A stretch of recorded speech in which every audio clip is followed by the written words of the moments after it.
दोस्तों, ये बात तो सभी जानते हैं कि आज भारत काफी तेजी से आगे बढ़ रहा है, लेकिन शायद यह बात कुछ ही लोग जानते होंगे कि भारत के इतनी तेजी से ग्रो होने के पीछे की वजह क्या है।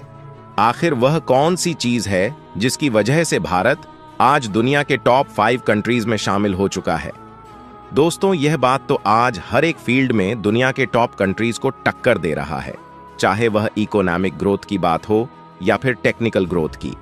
लेकिन भारत की ग्रोथ में सबसे बड़ा योगदान भारत की इंफ्रा प्रोजेक्ट्स का रहा है, जिसके वजह से आज भारत में सभी लोगों को सहूलियत मिल रही है।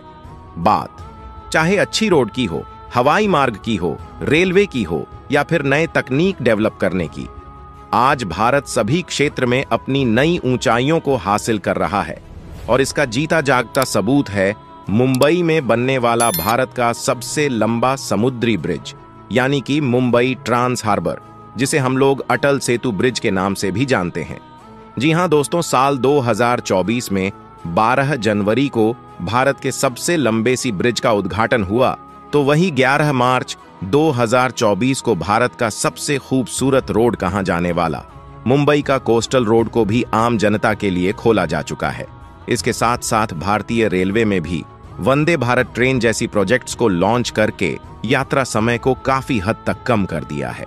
लेकिन दोस्तों, यह सब तो अभी कुछ भी नहीं है, क्योंकि आने वाले समय में भारत के कुछ ऐसे प्रोजेक्ट पर काम चल रहा है जिसके पूरा होते ही यह प्रोजेक्ट भारत के कायाकल्प को पलटने का क्षमता रखती है। आज हम बात करेंगे भारत के उन टॉप 10 मेगा प्रोजेक्ट के बारे में जो आने वाले सालों में बदलते भारत की नींव रखेंगे। तो दोस्तों, इस लिस्ट में नंबर 10 पर है डिफेंस कॉरिडोर प्रोजेक्ट। ये प्रोजेक्ट भारत के सबसे महत्वपूर्ण प्रोजेक्ट में से एक है, जिसका उद्देश्य देश में रक्षा उत्पादन और रक्षा क्षेत्र में आत्मनिर्भरता को बढ़ावा देना है। इसे मेक इन इंडिया प्रोग्राम के तहत बनाया जा रहा है, जिससे रक्षा उपकरणों के आयात पर निर्भरता कम हो और भारत एक रक्षा उत्पादन केंद्र के रूप में उभर सके। इस प्रोजेक्ट का मुख्य उद्देश्य है भारत को रक्षा के उपकरणों के उत्पादन में आत्मनिर्भर बनाना, छोटे और मीडियम इंडस्ट्रीज को प्रोत्साहन देना, विदेशी कंपनी को आकर्षित कर निवेश बढ़ाना और रक्षा उत्पादन में नई नौकरियां पैदा करना, और इसके साथ साथ नई तकनीक के विकास और रक्षा क्षेत्र में नए नए अवसर को भी बढ़ावा देना है।